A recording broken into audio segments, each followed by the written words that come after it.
This is Excel Tips, a podcast for accounting and finance professionals, brought to you by CPA Australia.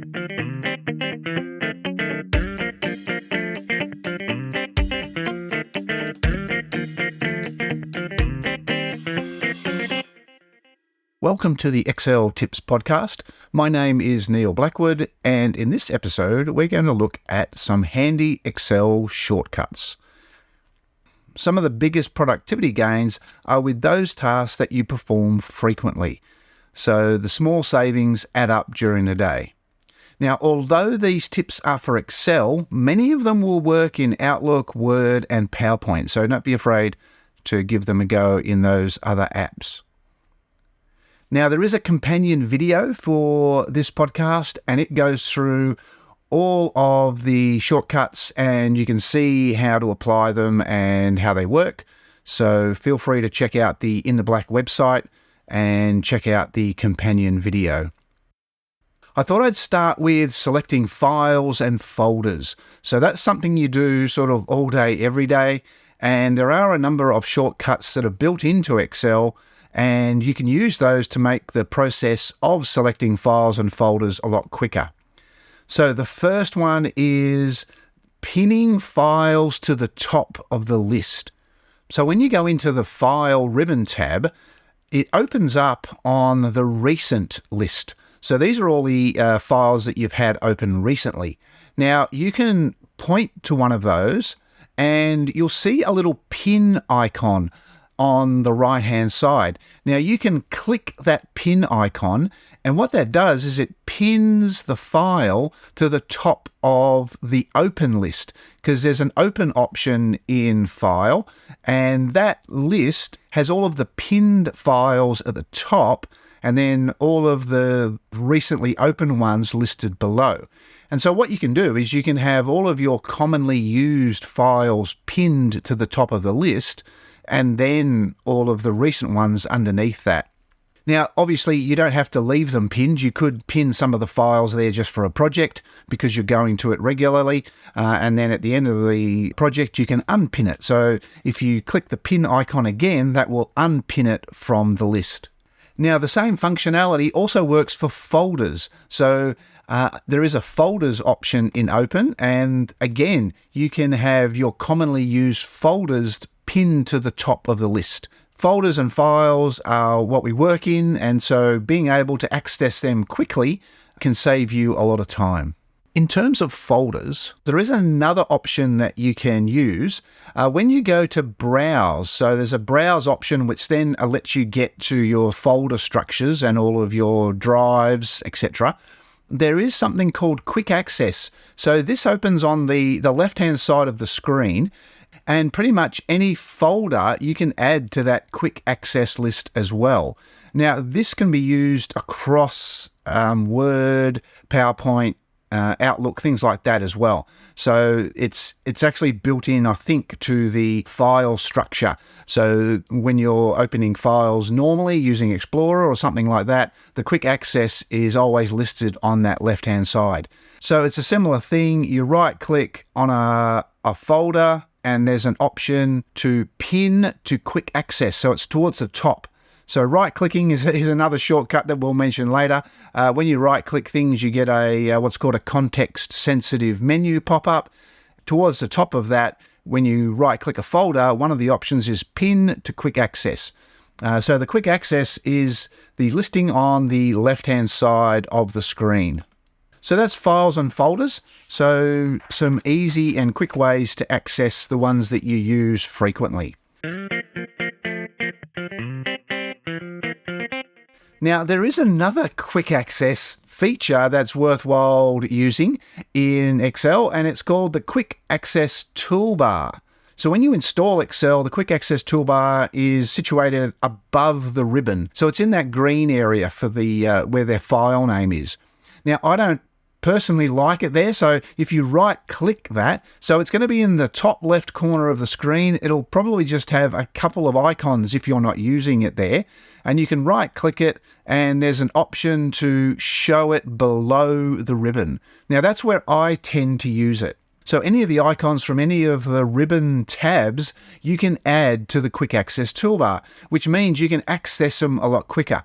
And it's easy to do. All you do is you right click any of the icons, and the very first option is add to quick access toolbar. Now, the beauty of that is you can put your own toolbar together, and you can group things together, you can move them around. When you point to an icon on the quick access toolbar, it still tells you what it is. So in case you forget what the icon means, if you just point to it, you get what's called a tooltip, and it'll explain what the icon does. So if you right-click the quick access toolbar, there is another option called Customize Quick Access Toolbar. And in that, you can actually access all of Excel's options pretty much. There's a drop-down and you can select all commands, and that list includes everything you can do in Excel using icons. And so you can add that, you can search for things and then add it to your quick access toolbar. On the right of that screen, your quick access toolbar icons are listed, and you can click on one, and there's on the far right hand side, there's some arrows so you can move them around. There's also something called a separator, which is listed at the top of the list on the left hand side. Now what that does, when you put it onto the right hand side of the screen, it gives you a horizontal line. But when you actually see it on the quick access toolbar, it'll be a vertical line. So what you can do is you can use these separators to sort of separate the sections on your quick access toolbar. So for example, you might have all of your print options together, and then next to that, all of your formatting options, and next to that, all of your data options, those sort of things. So you can actually build in some structure to your quick access toolbar and keep all of your icons together for specific tasks.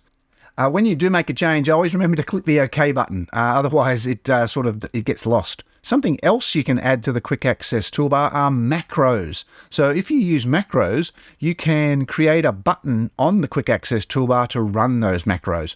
So that's another functionality that can save you a lot of time.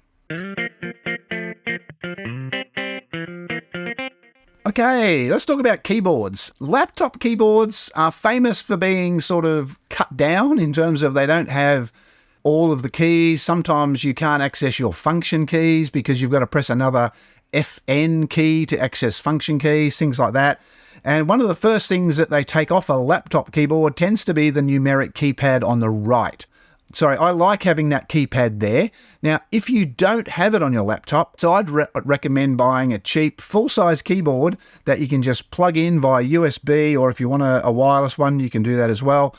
And that gives you your numeric keypad on the right-hand side. The keys on there can really speed up your work. The numeric keypad is based on the calculator layout, so one is at the bottom, not the top. It's also got a large plus sign key and a large enter key. Now, they can speed up your work. Not many people know you can start formulas in Excel with the plus sign. Now, that's a lot easier when you're using a full-size keyboard because there's this nice large plus sign on the far right-hand side. When you press enter, Excel will insert the equal sign for you. All formulas in Excel must start with the equal sign, but you can type in the plus sign and Excel will insert the equal sign for you once you press enter.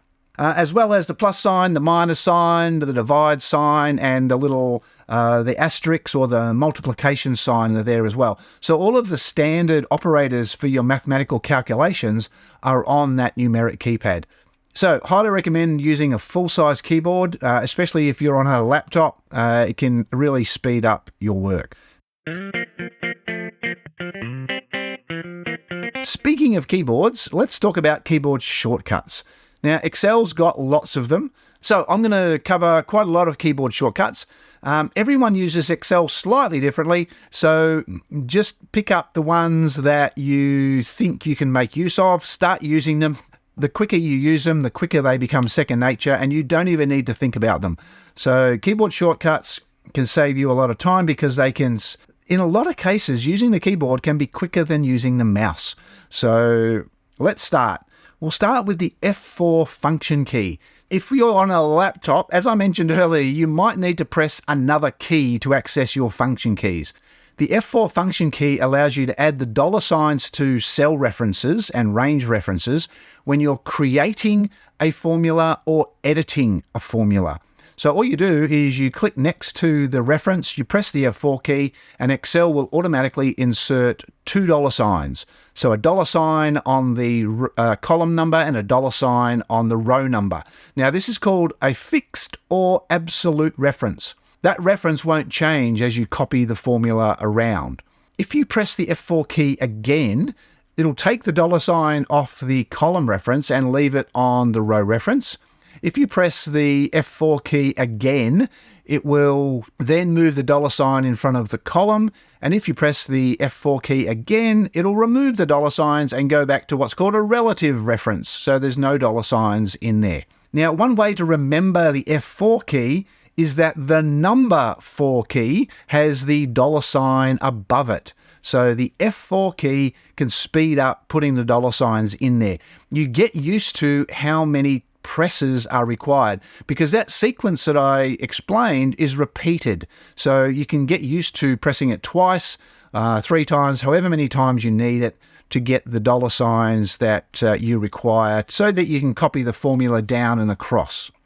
The F4 function key also has a second use. It repeats things. So if you format a cell, for example, and you want to apply that format to another cell, you can just select the other cell and press F4.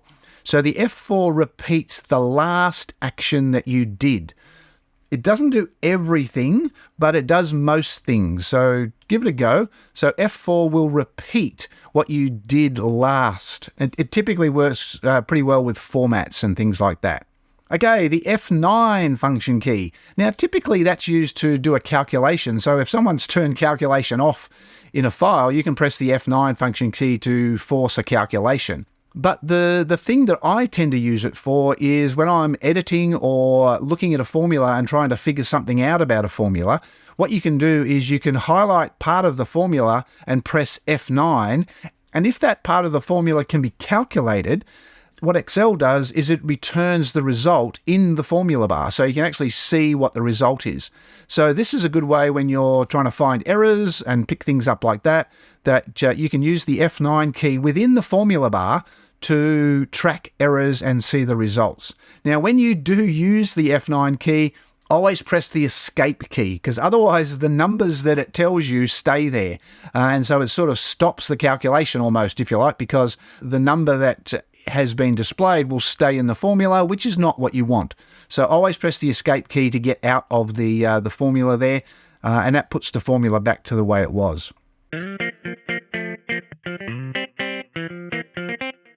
The F12 function key is one that I use a lot. It is save as. Now, I don't particularly like the save as in the file ribbon, so I just press F12 and that opens the save as dialog up directly. And so I find that much easier to use than the save as that's in the file ribbon.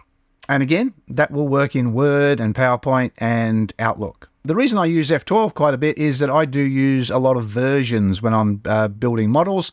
I tend to create quite a few versions so that I can go back to them if necessary. So F12 is a really quick way to save it with a different version number or save it to a different folder, whichever way you need to do it. Okay, now control key shortcuts. There are lots of control key shortcuts. You're probably using a few of them now. Control C to copy, Control V to paste.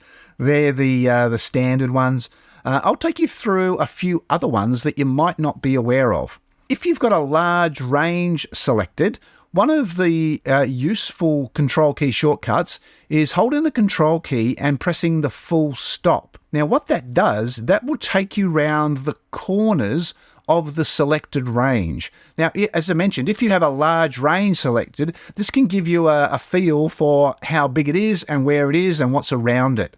So hold the control key and press the full stop. You need to have a range selected, and then it basically just takes you round each corner. So each press of control and the full stop will take you to another corner of that selected range. Okay, Control and the left square bracket. What that one does is that will follow a link. So if you've got a link to another cell or another sheet and you press that Control and the left square bracket, which is on the right-hand side of the letter P, then that will take you to the first cell link in the formula. Now, to go back, you can actually press F5, the F5 function key, and then enter. So you don't hold them down, you just press them in sequence. So you follow the link, so Control and then the left square bracket, and then you can press F5 and then just press enter, and that will take you back to the formula. It can be a really useful technique if someone's given you a new file and you're just sort of figuring out where things are coming from. Then Control and the left square bracket is a useful way to follow links, and then pressing F5 and then pressing enter is a useful way to go back, so you can sort of track down where things are coming from. Now, copying. Excel uses Control-C and Control-V, which works in all of Windows, but there is another way to copy if you want to copy from the cell above. Now, this copy is a little bit different. What you can do is it's the apostrophe, so hold the Control key down and press the apostrophe. So that's that's on the left of the Enter key. Now, the apostrophe will copy from above, and it copies it exactly. Now, in a case of text, that's sort of normal, but in a formula, it copies the formula exactly, so it doesn't change a reference. So you can copy a formula from the cell above and the formula will be exactly the same. So even if there was no dollar signs in that formula, the formula that's copied down will be exactly the same as the formula from above. So it gets around the problem of relative references. So a relative reference like A1, when you copy it around the sheet, will change based on where you copy it from and to. But with this technique, which is Control and the apostrophe, all it does is it just copies the whole formula to the cell below from the cell above. If you're enjoying this podcast, you should check out our in-depth business and finance show, In the Black. Search for In the Black on your favourite podcast app today.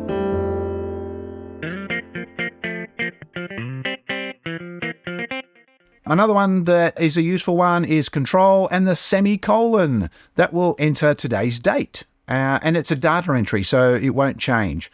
If you want the time, just go Control-Shift, which is the colon, and that will enter the time. And again, that doesn't change. If you do want a formula that returns today's date, use equals today, open bracket, close bracket, and that will insert today's date. And that's a formula, so when you open the file tomorrow, that'll have that date in there, tomorrow's date. Now, control keys are also sometimes useful in combination. So here's one that I use quite a bit.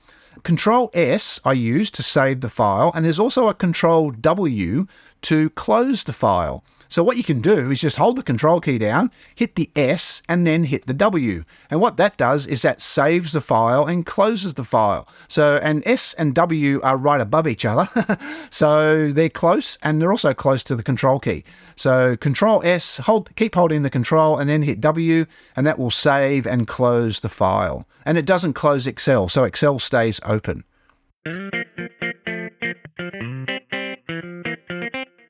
There is a table, if you jump on the In the Black website, there's also a table of some other control key shortcuts that I've listed there, so you can check that out. There's quite a few control key shortcuts there. A couple of other ones. Control-A will select the whole range that you're in. Control-D is like duplicate, and that will copy down. You can also use Control-D to copy things like charts and images quite quickly. Control-R will copy to the right. Control-Save, or Control-S saves. Control-T I use a lot to create formatted tables. So I'm a big fan of formatted tables, and Control-T is the shortcut. There's also Control-Y and Control-Z. So Control-Y is redo, and Control-Z is undo. Okay, let's have a think about the Alt key. So the Alt key is on either side of the spacebar. It's sort of a throwback to the early days of computing. Before we had a mouse, yes, there were computers that didn't have a mouse. You use the Alt key a lot to access all of the menus. Pretty much everything was driven by menus, and so you could use the Alt key to access the menu options. So there's still a throwback in Excel with the use of the Alt key, but before we look at that, I'll quickly go through some of the Alt key shortcuts where you hold the Alt key down and press another key. So to insert the sum function, hold the Alt key down and press the equal sign. So it's just like the auto sum on the ribbon. Visible cells. Now, if you've got a range and you've got hidden rows and hidden columns, and you only want to copy the visible cells, what you can do is select the range, hold the Alt key down, and press the semicolon. And then once you've done that, then you can go Control C to copy it. So that only copies the visible cells. When you press Control, you'll see the dotted line actually goes around all of the separate sections and missing out the hidden rows and columns. So that's Alt and the semicolon, and that selects visible cells, and then you can go Control C to copy those. There's a brand new shortcut, so if you've got the subscription version of Excel, you can hold the Alt key down and press F12, and that opens up the Power Query Editor. So we finally got a shortcut to open up Power Query. So Alt and the F12 key. If you're into macros, Alt F11 will open up the VBA window. Now, grouping. I'm a big fan of grouping for rows and columns. Grouping is actually a term that's used in a lot of features in Excel. In this case, what I want to do is group rows and columns. And when you do that, you have the ability to hide those rows and columns really easily and quickly with little icons that pop up. And the beauty of it is those icons also sort of are a visual clue that the rows are either hidden or you could hide them.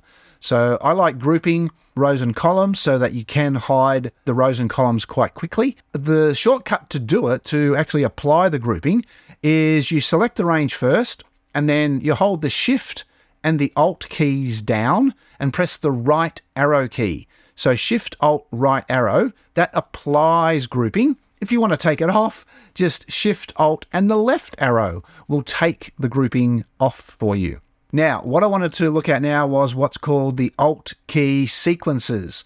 These are key sequences that you press one after the other. You don't hold them down. This is the throwback to the early days of computing. If you press the Alt key, you'll see a whole lot of letters and numbers pop up on the ribbon. Now, what that means is you can access those options by pressing whatever the numbers and the keys are. For example, when you press the Alt key, the first 9 items on your quick access toolbar have the numbers 1 to 9, which means you can access them really quickly by pressing Alt and one of those numbers. Now, the other keys, they'll be on across the top of the ribbon for the tabs. So if you go Alt H, that will then open up the home ribbon, and then you can see all of the icons will have a number or a letter to access them. So some of the useful ones. Now, again, these keys are all pressed in sequence. You don't hold them down. Some of the ones I use a lot. Alt W F F. I like the ones that are doubles, like an F and an F. So in this case, what that does, that applies freeze panes. And freeze panes is how you can stop the rows at the top and the columns on the left from changing as you move around your spreadsheet.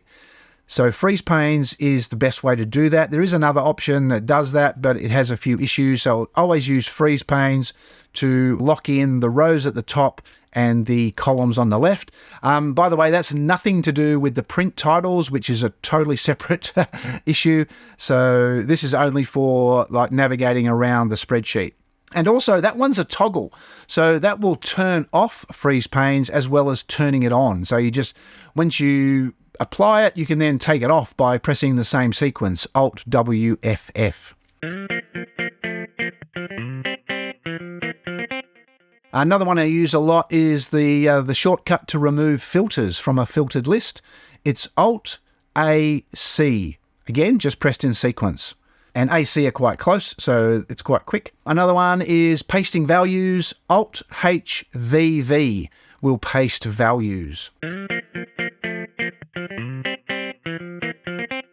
To open up the queries and connections, which is something else that's associated with Power Query, I'm a big fan of Power Query, so Alt-AO will open up the queries and connections. It's called a task pane, and it'll appear on the right-hand side of the screen.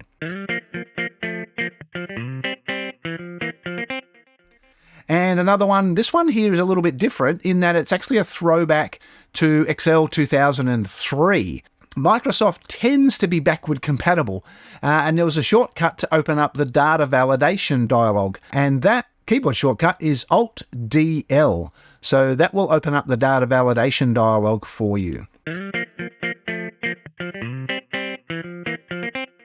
Okay, so that's enough of the keys. Let's have a look at the mouse. So there's a lot of shortcuts you can do with the mouse, mainly double clicking and right clicking, that sort of thing. Let's have a look at some of those. Double clicking. Things you can double click. You can double click a sheet name and then you can rename it. There's an arrow between the column letters and the row numbers, a double-headed arrow. You can double click that to automatically fit the row or column to whatever's in that particular cell, range, whatever you're working with. You can also select multiple columns, double click one of those double-headed arrows, and that will it's called auto fit, that will auto fit everything in those columns. There's a format painter. The format painter icon is a little paintbrush, and what it allows you to do is to select a range that has a format. Typically, people just single click the format painter, and then it allows you to apply that format to another range just by dragging. But you can double click the format painter, and that allows you to basically apply the format multiple times. Once you're finished, press the escape key. When you're using that technique, your cursor will have the paintbrush icon on there, which is a little bit of a warning that you are actually painting a format. So escape is the quick way to get out of that one. Escape pretty much gets you out of everything. So the ESC key, top left-hand corner of the keyboard, is the get out of jail free key. It gets you pretty much out of everything. Okay, so when you point to a cell or select a range, if you point to the border of that cell or range, you get a little arrow icon. Now you can double click that. If you're within, say, like a table, you can double click that little icon to take you to the bottom of the list or the top of the list. It depends which border you double click. So it basically goes in the direction of the border that you double click. So if you click the bottom border, it'll take you down. If you double click the top border, it'll take you up. So you can navigate around within a table very quickly just by double clicking that icon, which is an arrow icon, which you get when you point to the border of a cell. One of the big time savers in double clicking is double clicking the fill handle. Now, the fill handle is typically used to copy down and across. It can also copy up and to the left, but basically you usually use it to copy across to the right and down. There is a double click shortcut to copy down. Again, the icon is a little plus sign. It's on the bottom right-hand corner of a selected cell or range. And if you double click it, it will copy down. So in a big table, it will basically copy all the way down the table. That's a really quick saving with the fill handle. Okay, right clicking. So I've sort of mentioned a couple of right clicks already, but you can right click pretty much anything in Excel. And what happens is you get what's called a context sensitive menu pop up. So that menu will be based on whatever you've right clicked. it can actually be an easy way to figure out what something does in Excel if you're learning, because all of the items listed there give you an indication of what you can do to that item. You can right-click a column letter, and then you get a whole lot of options that are related to columns. Typically at the top of the menu are the standard type cut copy options. And then as you go down, it gets more sort of context sensitive to whatever you've clicked on. So inserting, deleting, for example, those sort of things. So a couple of things that are useful to right click on are the row numbers, the column letters. I've also mentioned that you can right click on the ribbon at the top of the screen to add icons to your quick access toolbar. You can right click a sheet. There's a lot of options there like hide. You can change the color. If you right click on the little arrows that are to the left of the very first sheet tab, what you'll get is a list of all of the sheets. Now, it only pops up if there's more than one sheet there. So if you've only got a single sheet in your file, you won't see the list. So you can right click and see the list, and then by clicking on the name, you can actually navigate to that sheet. Okay, so I've covered a whole lot of shortcuts in this podcast. Hopefully some of those you can identify as useful. And as I mentioned, the quicker you start using them, the quicker they become second nature. And you don't even need to think about them. When you first start using them, you've got to try to remember them. But after a while, they become second nature. So I hope you found that useful, and thanks for listening. Thanks for listening to Excel Tips, a CPA Australia podcast. If you've enjoyed this episode, help others discover the show by leaving us a review or sharing this episode with colleagues, clients, or anyone else looking for the best Excel tips and tricks. To find out more about our other podcasts and CPA Australia, check out the show notes for this episode. And we hope you can join us next time for another episode of Excel Tips.